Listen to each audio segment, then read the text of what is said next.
Hello, I'm Claudia from Harmed.es, and today I want to teach you how to design Christmas tags in Illustrator. To do it, I'm gonna be using my watercolor Holly Leaves, which you can download for free. You will find the link below in the description or here in this video. But if you want to also paint your own leaves, I also have a tutorial teaching you how to paint them, how to scan them, and how to clean them with Photoshop. So with all that said, let's get started. What you need to do is open Illustrator and create a new file. It doesn't matter the size of the file. For me, I'm gonna be using DIN A4 because it's the size that we print in Europe, but you can use letter size if you are in US. There is no problem. You can follow the same instructions I'm gonna give you. Okay, so I'm gonna delete this and I'm gonna start over. This is how my page looks, and all you need to do is come to your new document and select the option of rectangle. This tool, it's gonna allow us to draw a rectangle. So we come to one of the corners, we click and we drag until the opposite one, and what we get is a rectangle with the same size as our page. So now we come up here to transform, and in the width, I want you to type the same I'm gonna type. So you just keep the number you have, whatever it is, and you type this, divided between 3. Then you press intro, and automatically this rectangle is getting divided in 3. So now we have a size perfectly to repeat all over our page. Then we want to do the same for the height, so we come again to transform, and in the height we are gonna type divided by 8. We press intro, and now we have our perfect size. So now I'm gonna do zoom to see it more clearly,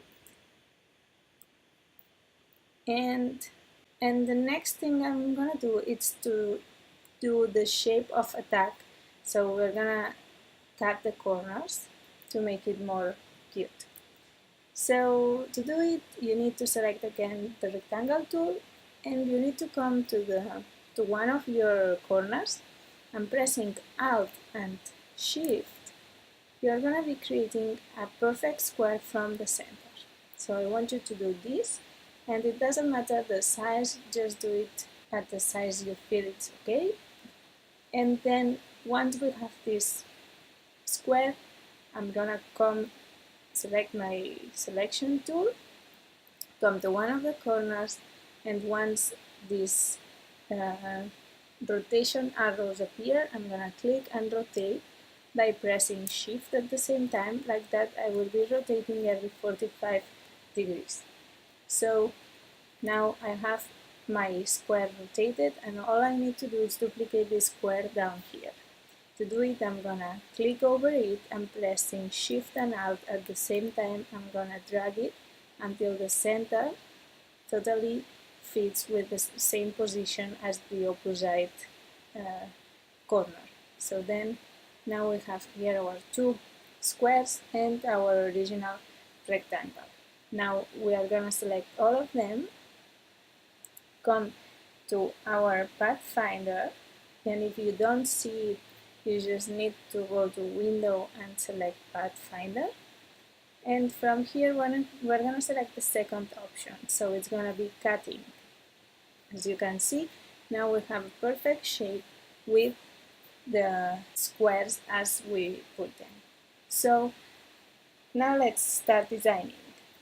As I said, I'm going to be using my illustration. So I'm going to just select it and drag it into my document, and as you can see, it's very big, so I'm gonna zoom out,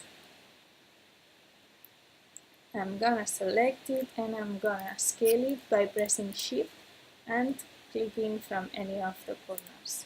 So now this is a nice size. I'm gonna come closer, and I'm gonna type, for example, thank you. So selecting the type tool, just click, drag and create a text area, and write with your favorite font the text you want. So you can type "thank you" like me, or maybe you could type the name of your family or the name of your client and customize each tag for each person. For now, I'm gonna just leave it as the example, and what I'm gonna do next is changing the colors. So I'm selecting this text and I'm going to my colors and selecting the red because it's more Christmas style, and I'm gonna just move it around until I find it perfectly fitting. Alright, so once you have your design, the next thing you want to do is duplicate it all over your page. To do it, let's zoom out and see all our page.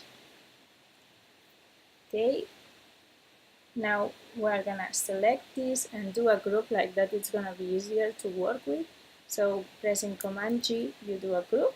Now it's all grouped together and I can move it around. And what I'm gonna do is I'm gonna put it to the corner here. And by pressing anywhere here and then pressing Alt and Shift, I'm gonna be duplicating it and moving it horizontally or vertically. So I'm gonna move it horizontally until I find the half of the paper. Then I'm gonna copy it here and I'm gonna press now Command D to duplicate the same movement I just did. And now another thing I want to do is select all of these, and by pressing anywhere and again Alt and Shift at the same time, I'm gonna be moving it down until it fits with the line on the bottom of the first line of tags. And again I'm gonna be pressing Command D as many times as I need until I fill all my paper. And now, as you can see, we have the paper perfectly filled. There are no white spaces, and we still have our lines perfect, so that when we print it, we can cut perfectly on the size we need.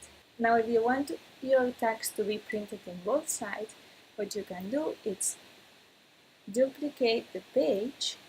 So select this tool, the artboard tool, come to here and create a new artboard, and what I recommend you is to use a pattern like that. Wherever you cut, it will always display very nicely on your back design. So to do it, I've prepared also a pattern that I'm giving you for free, so you can just click, drag it, and it is super big, so we're gonna scale it doing the same, coming to one of the corners, pressing Shift and scaling it down. And once we have the size we like, what we're gonna do, we're gonna come to our links panel, which you can also find from Windows Links. And by selecting this one, we are gonna come here and select Embed Images. Like that, our link is inside our document. You can see here the new symbol, which means this is embedded. So now you just need to select the link, the image, come to your swatches panel, which you can also find from Windows swatches, and drag this image directly here. So once you have it dragged, you can click, delete it, and create a new rectangle that fits all your page and fill it with this new swatch that we have created. Like that, now when you print this page and you print the back with this background, you will have a seamless background that wherever you cut, it will always look cool. So I hope you like this tutorial. I hope you can use it this Christmas season. If it's for your products, it's cool. If it's for your family gifts, that can be nice too. And as you can see, you can print as many tags as you want. You can fill all your paper so you don't lose any space, and you can customize each one by selecting the text and putting the name you want. Please leave me your comments, let me know how it goes, and if you like my tutorials, subscribe up here, and see you next week. Bye bye!